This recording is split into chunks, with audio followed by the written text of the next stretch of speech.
亲爱的朋友们，欢迎来到微光夜读。我月薪几十万的消息在微信家族群里炸开了锅，大部分亲戚不相信，说我编都不知道，编真一点。直到过年，我穿着一身名牌，开着豪车回去，他们仍不觉打脸，竟又开始给我造谣。既然如此，那我就来让他们不得不信。接下来开始我们本期故事。记得点击订阅并开启小铃铛。公司不断壮大，老板感恩我们这些陪他一起打拼的元老，给我们的福利待遇都是最好的。刚发工资，我就接到堂妹的电话，她来城里办点事，想让我带她到处转转。我同意了她的请求。此时还不是下班时间，我只得发去公司地址，让他在附近咖啡厅等我。下班后我与他会合，刚走到室外，他便顿住脚步，仰头望着不远处的公司大楼，忍不住感叹：堂姐，你们公司真气派，工资应该能有几十万吧？我轻嗯一声，没有太在意，随后带他去提前预约好的餐厅。刚送走他，手机便嗡嗡震个不停。微信家族群里早已炸开了锅。起初引起话题的是伯母、堂妹的妈妈、陈两家的大女儿，月薪几十万，你们知道不？一句话仿佛平地惊雷，沉寂许久的群忽然变得活跃。陈两家那个大梅，月薪几十万，一个女娃娃能赚几个钱啊？编都不知道，编真一点。就是啊，要是有几十万月薪，他们家早就盖大房子了。我将群消息设置为免打扰，没有理会。堂妹的电话突然打来，她带着歉意的解释：堂姐，我就是无意中跟我妈提了一嘴，明明我说的是年薪，不知道她怎么就听成了月薪。堂妹以为是年薪，伯母倒听对了。可重点不是这个，我一时没有说话，许久才回他。所以呢，不准备道个歉，毕竟最开始是从他那里传出的，也不能说是我的错吧，是我妈听错了。伯母是有名的大嘴巴，藏不住事，不出半日，亲戚邻里乡亲都会知道这件事。你妈什么性子你不知道？算了，以后来城里别再找我。挂断电话。我妈的电话又打来，小梅，你伯母现在到处说你月薪的事，我和你爸统一说不清楚，你也别在群里说什么，过段时间这件事自然就忘了。我的原生家庭很好，不过奇葩亲戚倒是一大堆，要是知道我有钱，指不定个个都找我借钱，要我帮扶。好，又聊了一些琐事，我才挂断电话。事情已经传出来，其实也再没什么好隐瞒。兵来将挡，水来土掩，他们要是想将我当成提款机，想从我身上捞到什么好处，那是绝对不可能的。临近年关，将公司的事情全部处理好，我开着前几天全款拿下的奥迪回家，打进村起，车外打量的视线就没少过。我尽量忽略掉那些视线，将车继续往里开。我家位置比较偏，左拐右拐眼看就在前面。没想到附近在办酒席，车完全开不进去。想了想，只得将车停在空地上，拿着副驾驶的包下车。刚打开门，议论便一声声传进我耳中。这车看上去真气派，听声音是我从小换里大妈的隔壁邻居。气派，名牌车肯定气派啊！说这话的应该是个懂车中年大叔。门开了，几个人好奇，车主赶忙探过头，朝车里张望，瞧见是熟人，立马有人迎上来：陈两家大娃，原来是你回来了。是我，这里在办什么酒席？我的本意是，既然刚好碰上了，那肯定得随点份子钱。我面前人还没开口，他旁边的人率先回我：刘家老二结婚呢。我一时有点怔愣，没记错了话，他比我小，才满20岁，刚到法定年龄就结婚。没想太多，我找到登记份子钱那桌，随了400，之后往家走，一路上跟着打声招呼，跟那寒暄一句，我有点心累。好在终于到家，不等松口气，屋里便传来声响，显然家里聚了不少人。跨进家门，10几双眼睛看向我，堂姐，你回来了。堂妹迎上来，我不着痕迹地避开，而后跟屋里一众人打招呼，该有的礼数的自然不会少。堂姐，你的衣服真好看。另一个堂妹艳羡的目光落在我身上，他们不懂什么名牌，但能猜到我这一身价值不菲。大梅啊，女孩子就应该早点安定下来，那些上不得台面的工作，终究不是长久之计。伯母这话一出口，屋里众人看我的眼神顷刻发生变化。我妈最先坐不住，嫂子，你说什么呢？什么上不得台面的工作？大抵伯母是把微信群里我们一家人不回应的举动看成了心虚，随意去猜测，然后妄自下结论，真当我们好欺负了。这一次回家，我已经做好应对一切的准备。伯母，什么时候坐办公室成了上不得台面的工作了？你是有什么特别高大上的工作吗？说来听听。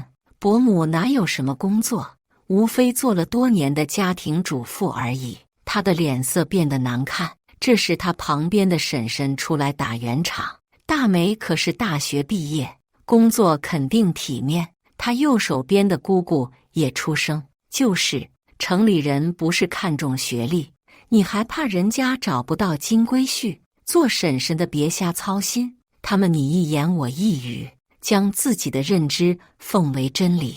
大学毕业工作肯定体面，有学历就要去找金龟婿。突然，表弟从外面进来，看见我赶忙开口：表姐，听说外面那辆奥迪是你的，借我开一会儿呗。表弟的妈妈，也就是姑母，赶紧出声：毛毛躁躁的，开什么开？表弟声音明显变小，但仍没有放弃：那可是奥迪，名牌车啊。这话出口，屋内都安静下来。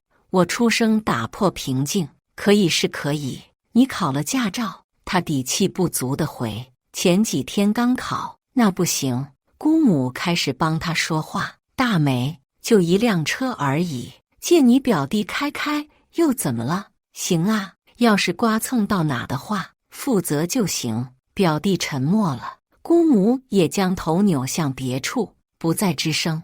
这就是我家的奇葩亲戚们，好处都想来沾点边，一想到可能要负责要花钱，便开始默不作声。大梅啊，你这日子好起来了，也要管管你爸妈。我能听出这只是一种试探，肯定的，这不妹妹还在上学吗？等她毕业就都搬去城里住，亲戚们面色都不太好看。搬什么搬？不都说落叶归根吗？你家的根就在这里，能搬到哪儿去？就是外面人生地不熟的，你爸妈年纪也大了，搬家这不瞎折腾吗？我爸不在，我妈没有开口说一个字，可他们却仿若已经帮我爸妈做了决定。我抬头看向我妈，征询她的意思：妈，你觉得呢？她眼中闪过犹豫，随即变得坚定：跟着闺女搬去城里住挺好的。那些人又是七嘴八舌的规劝，用他们那套自以为是的理论，其实每个人都各怀心思。大梅，就算你以后嫁在城里，总归不是和你爸妈住一起的，出点什么事你也不知道。在乡下多好，乡里邻居还有我们这些亲戚，都能帮你照顾你爸妈。陈两家媳妇，你糊涂啊！女儿终归要嫁到别人家娶去。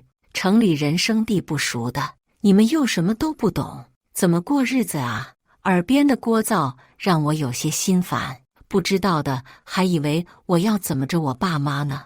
另一个不熟悉的亲戚开口说了一句话，所有人都像被按下了暂停键。就静静地盯着我。大梅啊，男方又没有义务养你们一大家子人，到时候关系弄僵了，你们怎么办啊？到现在，他们还不相信我的工作月薪几十万，以为我是在依附男人。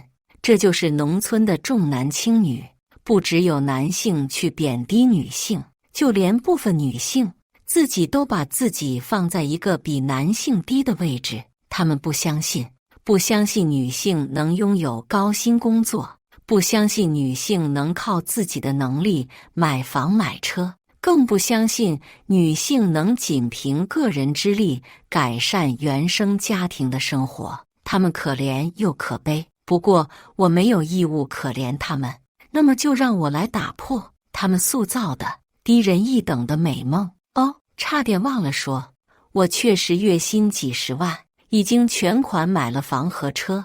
爸妈如果决定跟我去城里住，我就买下隔壁，到时也好有个照应。还有，我不靠别人，要说靠的话，运气占了很大一部分。靠运气，我也确实没说错。要不是当初跟对了老板，要不是老板感恩我们这些元老，我怎么可能有现在这份月薪？好吧，也不能那么绝对。我将一大屋子人的反应悉数尽收眼底，随后轻笑一声。这些人肯定已经开始在心里算盘什么小九九了。伯母第一个忍不住质疑：大梅，你说真的，跟我们一大家子人吹牛没必要，也没人会笑话你。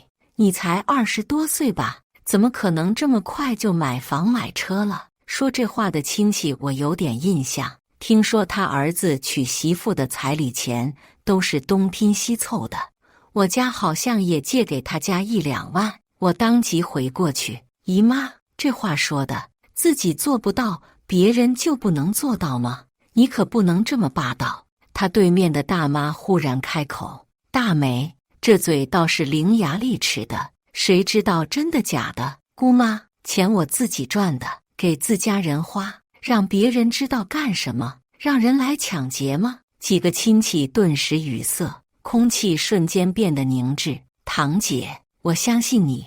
这时缩着脖子的表弟突然打破平静：瞎掺和什么？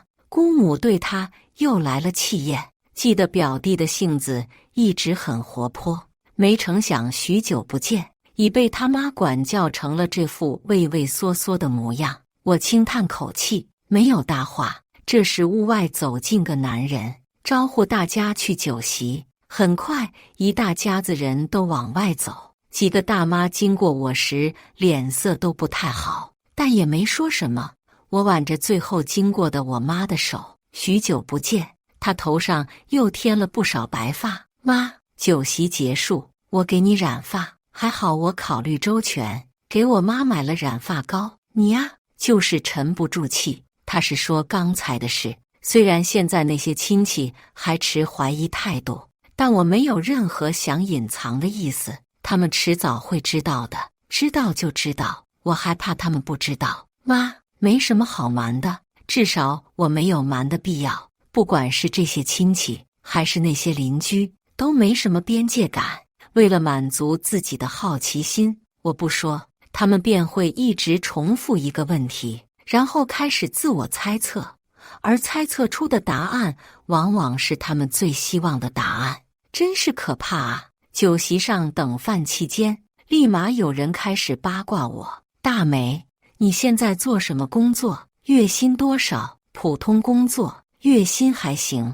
往往部分人会继续问：具体做什么？工资多少？那人似是看出我不太想说这些，便止了口：大梅，你20几了，有对象没？关于工作月薪的话题才结束，另一个不想回答的话题又被人提起。问这话的人好似做媒婆生意，眼中闪着金光，盘算着什么。我保持沉默。接着同一个问题，他连续问了3次，完全看不懂我面色般的，一次又一次不厌其烦地问：25，没对象。他面露惊诧，仿若我做了什么伤天害理、惊世骇俗的事。25都成老姑娘，没人要了。不好相亲喽。他说这话时，声音不知是有意还是无意拔高了好一个度。附近几桌人都朝我们这桌看来，眼中八卦之色尽显。我没有理会他们，刚好兜里手机的震动声吸引了我注意力。是我助理，有几个问题他想不明白，发消息问我。于是我拿出手机回他消息。我妈去后厨转了转，直到快开席才在我旁边的位置坐下。那个媒婆一直盯着我，瞧见我妈来了，欲言又止了几次，最后朝着我妈开了口：你家女儿都25了，做妈的怎么还不着急？23岁前的女娃还能挑挑条件，23之后啊，就只有给人挑的份了。我妈愣了半晌，反应过来，面色一冷，话里话外都是对我的维护。我这什么急？我女儿那么优秀。她显然被这话噎住，用自己有限的理解能力顺了顺思路，然后说：就是有你们这样眼光高的父母，以为女儿是傻宝贝，越养越值钱，等真正嫁不出去没人要的时候，会得累。我眼神凌厉地看向媒婆，我妈拉起我起身，用她从网上冲浪学来的对人话改版后回了过去。我们这穷乡僻壤的，我怎么不知道有谁家住海边，还能管那么宽？管到我家来了。我妈拉着我在另一桌坐下，伯母还有其他几个亲戚坐在隔壁桌，大抵是对我还处于观望状态。他们注意到我们在隔壁落座，自觉转移话题，说话声也小了不少。酒席接近尾声，我妈去找打包袋，我等了一会，站起身正准备回去，此时人已经走得差不多了。伯母突然拦在我面前：大梅，你是我看着长大的，对你我也算是个好伯母，所以她话顿了顿，接着说出最终目的：你大表哥想买个气派点的车，你看你能出点不？我没有开口，很平静地站着。他开始有些急了：大梅，你也知道，我就你表哥这一个儿子，我没啥大指望，只希望他结婚生子，将香火传下去，就一个儿子，而不是只有一个儿子。伯母啊，你儿子要买车，我要出点，到时你孙子要买奶粉，我是不是还要出点？他一时语塞，我接着话说下去：左出一点，右出一点，我是什么救苦救难的菩萨吗？他刚才居然说他算个好伯母，真是当我没记忆吗？小时候，但凡我去他家，要是他们在吃东西，他都会对我说：大梅乖，这是大人吃的，你是小孩吃不了。可我看到大表哥在吃，他不过比我大了1岁半而已，他可不是什么大人。不对，我没想吃他们的东西，应该说伯母压根不需要欲盖弥彰地骗我，真没必要。而我妈要是大声喊我回去，她就会将他们吃剩下的东西往我面前一放。这时我妈刚好来了，看到我面前桌上有东西，理所应当认为我在婶婶家贪吃，赶忙又是感谢伯母一类的话。我张了张嘴，意识到不妥，终是没把伯母的小动作说给我妈听。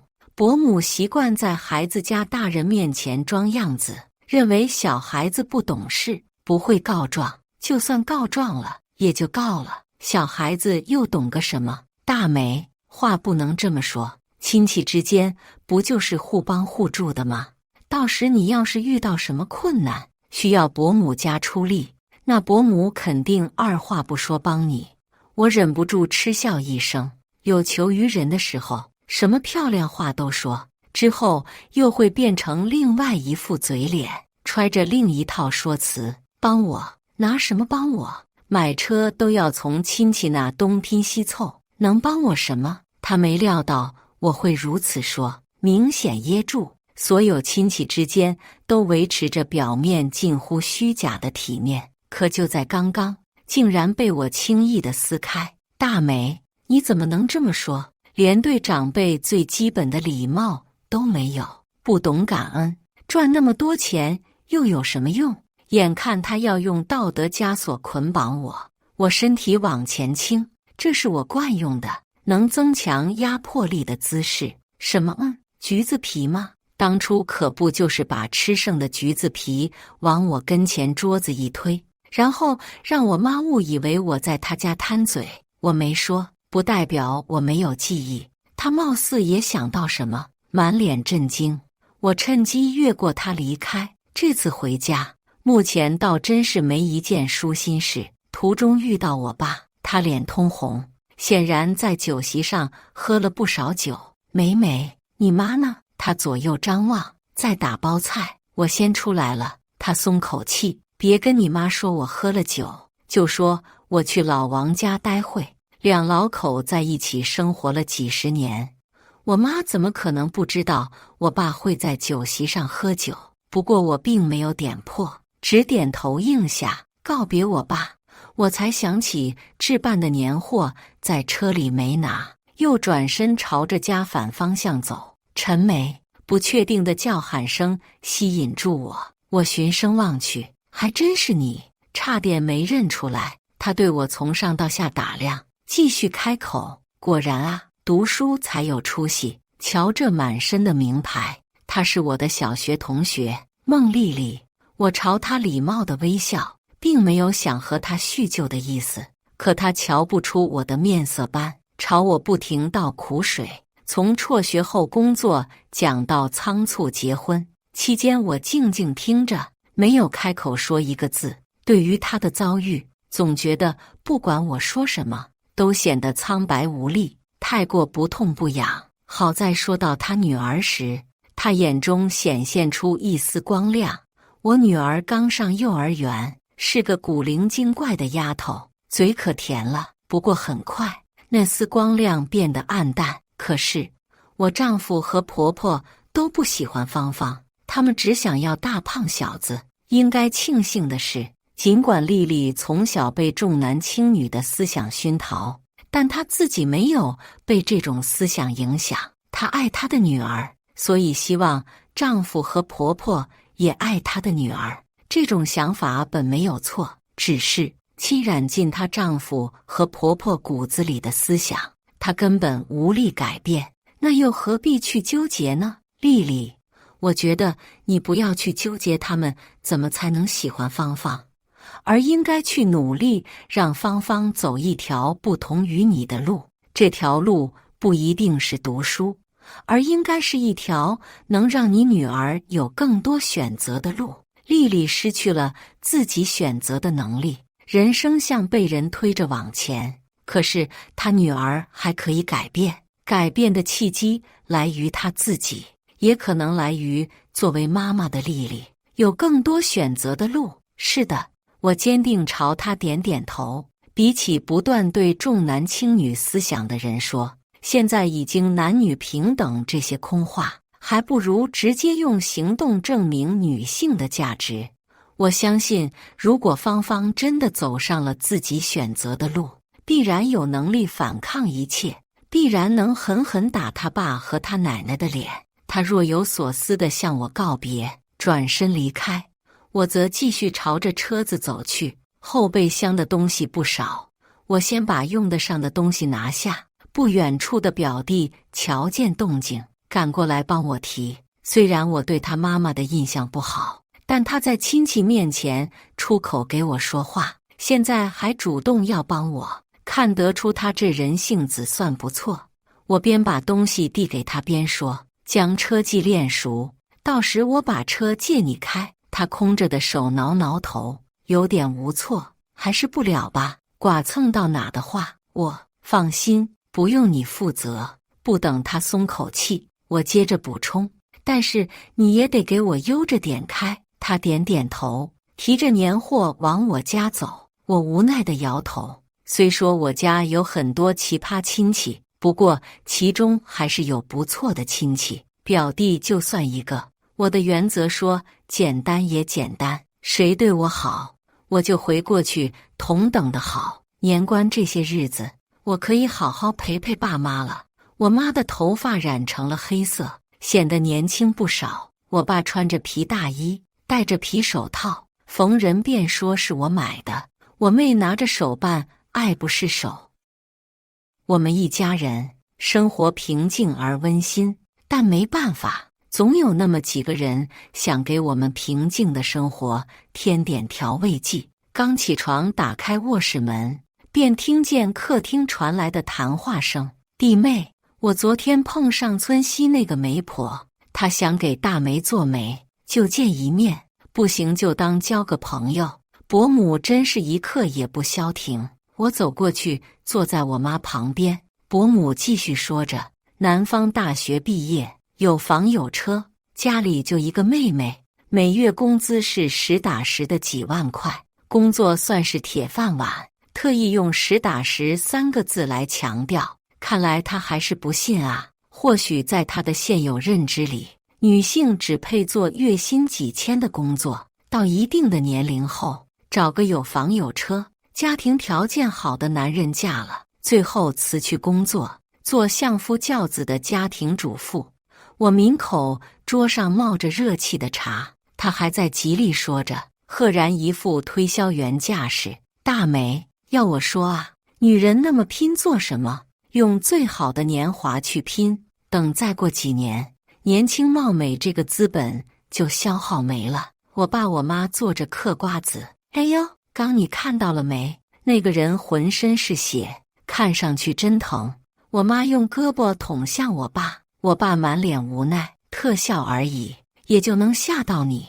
他们津津有味地看着电视，丝毫没有理会伯母。伯母，我记得没错的话，表妹也在相亲吧？既然你觉得条件这么好，为什么不介绍给他？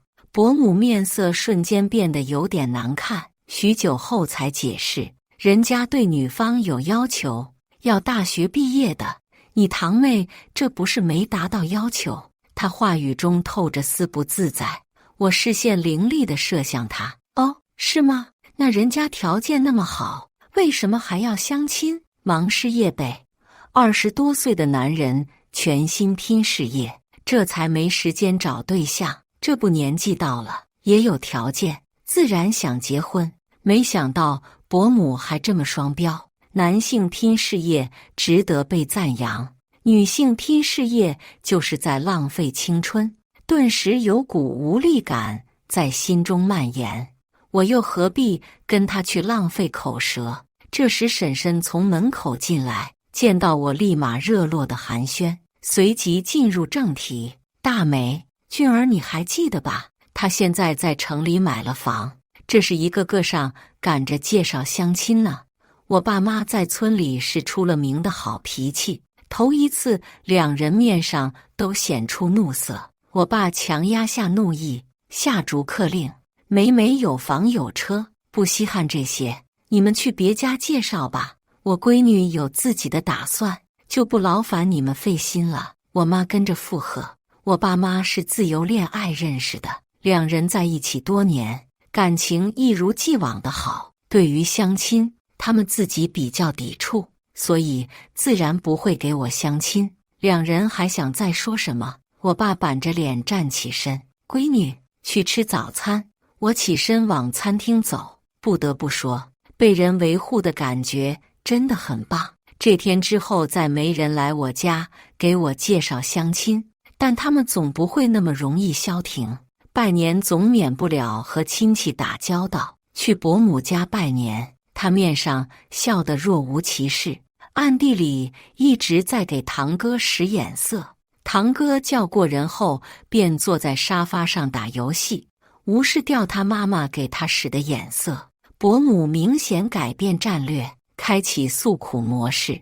你堂哥都26了，整天吊儿郎当的，好不容易和隔壁村一姑娘看对眼了，人家嫌他没车，事情就是定不下来。哎，堂哥不知怎地竟听进去了这话，反驳他妈：26怎么了？古人都说30而立，我只是缺少个赚钱的机遇。在家听我妈谈到堂哥，也是唉声叹气。他高中毕业后去读专科，没毕业就回来了。给他介绍工作总是做不了几天，不是嫌太累，就是觉得没前途不想干。总之，多数时间都是待在家里，待着待着便26了。他妈也不再管他工作的事，开始给他相亲。可是谈何容易，房子是父母的，彩礼父母出，没有稳定工作，没有车，这样的条件，农村的相亲界来看，就是差的不能再差。如果家底不错，父母有退休金的，还会稍好的。可是伯母没有工作，而伯父只是普通的工厂工人。确实，伯母你怎么那么没耐心？说不定再过不久，堂哥就有了赚钱的机遇。伯母丝毫没听出我话中的讽刺意味，反而产生了误解。大梅，你是不是有什么赚钱的门道，可以介绍给你堂哥？我一脸遗憾，没有。大梅，其他人都不相信你月薪几十万，你伯母我可是相信你的。是啊，相信我，所以想方设法让我帮扶堂哥。我爸忍不住道：弟妹，大梅帮得了一时，帮不了一世，还是要看晨晨自己。晨晨是我堂哥，晨晨不帮就不帮，什么月薪几十万？哥嫂子，你们别是都被大梅骗了。伯母开始破罐子破摔，语气变得讥讽。我刚要开口，我妈拽了我一把：弟妹，这年也拜了，我们就先走了。之后爸妈让我待家里，他们带着妹妹去拜年。冷静下来想想，我觉得确实应该换个方式，语言还是太过无力，形式的表现才是最具冲击的。不是不信吗？那我就让他们不得不信。等我把计划告诉我妹，她沉默了，以为是不同意，结果她站在凳子上，在衣柜最上方拿出个盒子。姐，我支持你的做法，这是我这些年存的钱，虽然不多，但我也想出一份力。我鼻尖有点发酸，思索片刻，钱我接了，妹妹的心意自然要收下。我又告诉爸妈，我妈拿出存款，眼眶微红。小梅真是有出息又孝顺，但是钱不能都让你出，这是我和你爸攒的钱，不算多，收下吧。我接过钱，当先给他们存着了。我家的房子是很平常的瓷砖平房，不过居住多年，有些地方已经漏水。原本打算接他们去城里，房子自然不管了。转念一想，万一爸妈想回来，搁置许久的老房子也不知道能不能住，所以我准备将老房子推翻重建。推翻那天，不少亲戚和邻居都来看热闹。之前我家属于村里的困难户，因为是2个女儿，还能多得一点补贴。我爸工作时伤到颈椎，无法再进行过强的体力劳动。我妈原本在村里的纺织厂工作，后面工厂倒闭了，2人只能趁着赶集在镇上卖点菜。我有钱后劝说过他们不用再去卖菜，不过2人都不是能闲着的主，还是会去卖菜。之前的困难户现在都有能力盖房了，怎么能不让人震惊？老陈，你可真是生了个好女儿，大梅真有出息。不少的夸赞声传进我耳中。伯母在人群里站着，没有上前，眼中尽是羡慕之色。他家和我家算是同期的老房子，如今我家算是日子往好处过了，而他家还处在一地鸡毛阶段。我恍惚间想起小时候，伯母抱着堂哥，我妈抱着我，奶奶一个劲个夸伯母生了儿子，多好多好。那时我稍稍开始记事，还会为奶奶的偏心而难过。想想真是可惜，奶奶看不到这一幕了。原先找我借车的表弟也在，我将车钥匙抛给他，并叮嘱注意安全。他感激朝我笑笑，转身朝车走，处理好一切。我带着爸妈和妹妹搬去城里，微信群每天都在讨论我们家的事，有够无聊的。群里不停有人闹我：大梅，城里有什么好工作介绍吗？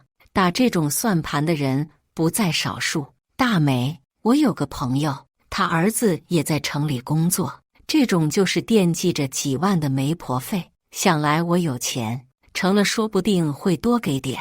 更多是借钱的亲戚，他们不在群里说借多少，具体借来做什么，只是一个劲的试探。群里的消息我一条没回，大概他们意识到这点，开始纷纷给我妈打电话，感情牌打得飞起。贫困期对我家给予帮助的亲戚，如果数额不算大，打了欠条，我就直接打款过去。毕竟亲兄弟都要明算账，让他们打欠条，能避免后面引发的一系列麻烦。自认为这个举动没毛病。至于那些要我介绍工作、给我介绍对象的，自动屏蔽就好。我妈电话接多了，也懒得跟他们周旋，直接一顿狂输出。城里的消费真是高，白菜都要几块钱一斤，外面吃个早餐，一个人都要10多20块。小梅管我们一大家子人，想来压力也大。她这样一说，对方提借钱的话就不太好了。过不久，亲戚终于消停了，不再频繁地给我妈打电话。我妈加了小区的广场舞群，很快和人混熟，每天约着跳广场舞。我爸闲不住，应聘了小区的保安，主要工作是负责外来车辆的记录。我妹有空就坐公交去图书馆看书。我暂时没有买隔壁，觉得一家人住一起挺好。等妹妹寒假结束，我和爸妈送她去之前的县里高中，给她办理了学期住宿。之前她是周末回家，考虑到现在我们都住城里，离学校远，周末回家不太方便，所以她周末也住校。我有提前搬去城里的想法时，最担心的便是妹妹。好在她同意了，瞧见我面色不佳，她还宽慰我：“姐，我现在是关键时期，住校能把更多的时间花在学习上，这不是更好吗？我妹妹肯定能考上重点高中。”她朝我甜甜一笑，而后走进宿舍。爸妈很快适应了城里的生活，这让我很意外。我妈每天和跳广场舞认识的姐妹聊天，我爸不时和楼下大爷喝点小酒。当然，每次喝完酒，我妈都会骂他酒鬼，边煮醒酒茶边骂。我妈掌管厨房后，我的伙食得到了改善，现在的生活很好。某一天，我收到了丽丽的微信消息，她说她正在为让芳芳有更多选择而努力，那是她的目标，她的动力。希望多年后的芳芳会感恩有她这样一位好母亲。她还向我说了伯母的事，堂哥的亲事告吹，女方前不久订了婚，伯母便到处散播我忘恩负义，有能力也不愿意帮扶堂哥。大家伙也就随便听听，毕竟堂哥自己没本事，没混不出什么名堂，是大家有目共睹的事实。我的婚事依然是邻里相亲的谈资，虽然我也不知道我不结婚碍着他们谁了。总之，他们把这当成了我的污点，就很离谱。算了，他们谈论也碍不到住在城里的我，随他们去了。村里的房子建好，我趁着周末带着爸妈回去，村里人都来我家道喜。陈两家的大女儿月薪几十万，你们知道不？便我注意到不远处的妇女，她素面朝天，怀里抱着婴儿，是刘巧。当初过年回家，遇到正好办结婚酒的女方，她朝我扯出一抹微笑，我回以微笑。突然觉得我很幸运，出生在有爱的家庭，大学毕业，顺利找到工作，薪资可观，然后一做就是几年。平淡吗？确实平淡，但这样的生活未尝不是一种圆满。至少我的人生全由我自己来决定。虽说前半程比较常规，读书、工作，但好歹都是我自己的选择，走的是我想走的路。作为普通人，有普通的幸福便已足够。感谢大家的观看，本期故事精彩吗？欢迎大家在下方评论区吐槽。如果你喜欢这类故事，记得点击订阅微光夜读，并分享给更多的人，这会对我帮助很大。再次感谢大家的观看。